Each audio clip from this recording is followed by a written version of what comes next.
thank you. Oh my God. Oh, I was in that section too. So I have finally entered that chapter where I can start thinking of myself as a lady of leisure. And I deserve this. Like, I so deserve this. I started the Victoria Health Show 25 years ago. I grew it to a national forum, and I sold it. And then my husband pulled me into his business. We run an air taxi service, and that's been 12 years. And I'm ready to play tennis, go to the spa, and have coffee with my girlfriends. That's all I really want to do. I thought. But I can't. I just can't do it. Oh, I'm feeling so teary. I can't do it because here's what happened. I've got a story that I had written down originally, that it brought me to my knees. It changed the way I see the world. And here's the story. So I was on my way to coffee, my favorite local coffee shop one day, and I see this young, bouncy woman with darting eyes talking to a friend of mine. I thought, oh, she looks sweet, so I walked over. We start our little morning chat. She introduced herself as Karen, not her real name.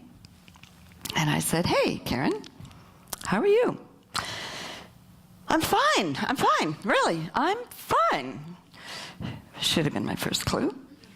So we continued chatting, and then I thought, well, I'd better get going. So started to make my departure, and she turned to me and meekly said, can I call you sometime? That should have been my second clue. I said, why not? So her calls revealed to me a 10-year relationship of abuse, of children, of poverty. And I really, really wanted to help her. So, despite my husband's protests, we drove up to her trailer. We threw her kids' clothes. We threw her clothes in the back of my car. We jumped back in the car, drove back to town, and I moved her in with us. I'm not even going to tell you where my husband went with that one. Oh my God. It's either him or her. Anyway, I became Karen's advocate. You tell me how a young woman trying to raise a family can negotiate the system of government subsidies when they don't even have a computer. How can they afford Wi-Fi? I became her financial advocate. She got a job. She made $1,400 a month. So you tell me how one pays the rent of $1,000. We found her an apartment. Basement suite, I might add. Grocery store, $100 a pop for groceries.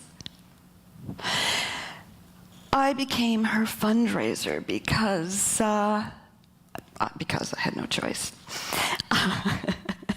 And I crossed all my boundaries with my friends. I mean, one of my rules is do not talk money with friends. Never ask money from friends. I crossed all my boundaries. And my friends started rolling their eyes, and then they started avoiding me on the street. It's sort of a joke, but it's sort of not. Karen's stories and drama burned my eyes. And I knew I had to take action. As a friend said to me, Dana, this is your destiny. And here's why. Karen's situation had struck a chord in me. It was a deep, long, forgotten chord.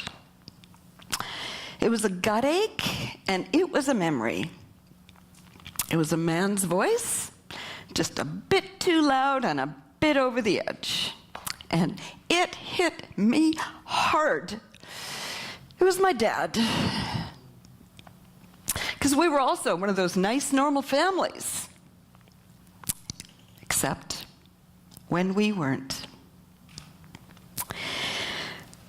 So, what did I learn in this process of mentoring, advocating, and capacity building? I learned the transforming power of listening. Not only did it transform her, but it transformed me. I learned the luxury of living in denial. It costs way too much. And I learned that if I was asking her to be authentic, then I had to be really authentic in my own relationships.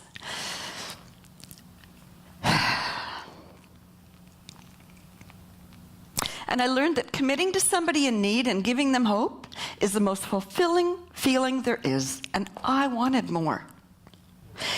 Every time Karen took a step towards her own recovery or a healthier lifestyle, pieces in my own puzzle started to shift.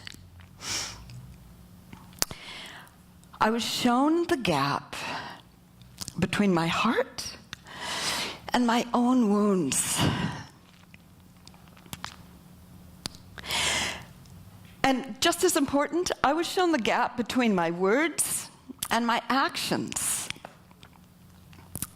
We're living in a world right now of unspeakable situations where the strange begins to look normal. And the gap between the haves and the have-nots is not only widening daily, it's getting deeper. We hear lots of words about breaking the cycle of poverty, of abuse. But here's where I go. What am I doing about this? And what are we doing about this to help transition another Karen into a place where she can have a life? These are the future generation. These are kids they're going to be our future. So, here's the question. Are we part of the solution? Because there's no such thing as putting this problem on hold. It's getting bigger.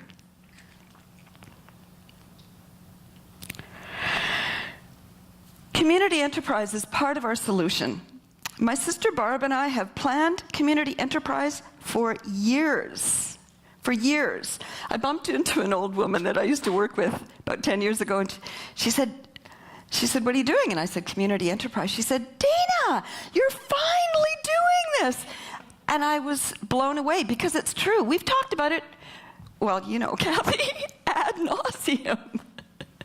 So, community enterprise, we're now ready. And here's what it is. It's our grassroots, community-based, Victoria Sunshine Coast, community-based action plan to bridge the gap between the haves and the have-nots.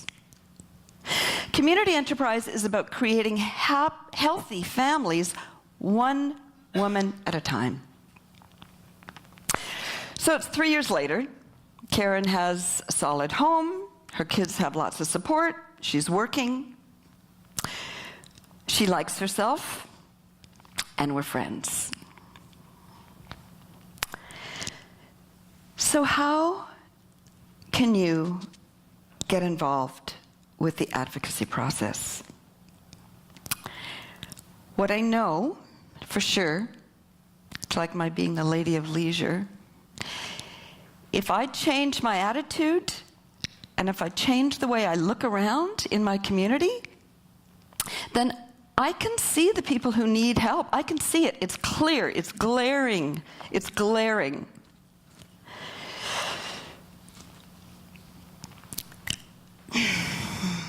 You can get involved with. First of all, let me say this. This is a process, and it's a process we're creating together. So we need your ideas. But here's what I know works. Gift certificates, garage sales, helping pay for the rent, buying food vouchers. Food vouchers is huge. Send a kid to camp. Now here's the good news. I mean, that was good news too, but here's the really good news. That when I started to put this talk together, it was really fuzzy, and I had a really hard time with it.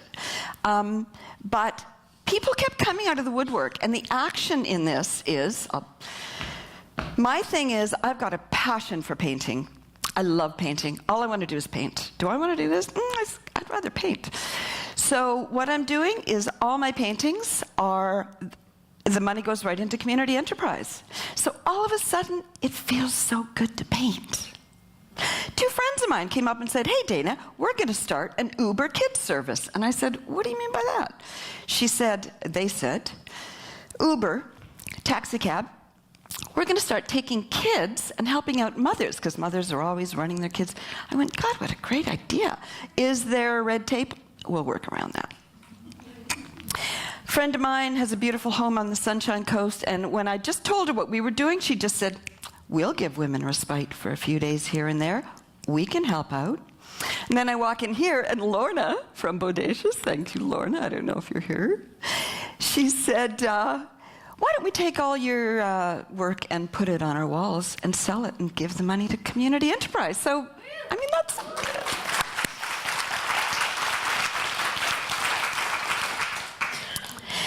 So now you see why I can't be a lady of leisure. I just can't do it.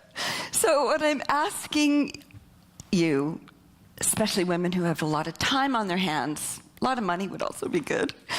I want you to join me in being ladies of leadership. This is our time. It's now. So my ask, it's pretty straightforward. I want you to talk to myself and my sister Barb in the lobby. I want you to ask how you can get involved with us. Put your name down, put your email down, give us your phone number, contact us, look on the website, community enterprise, comment enterprise, you'll get it. Just look danacaple.com. Because, and here's what I want to leave you with. Behind every changed life is someone who helped make it happen. And I want you to be that someone. Thank you.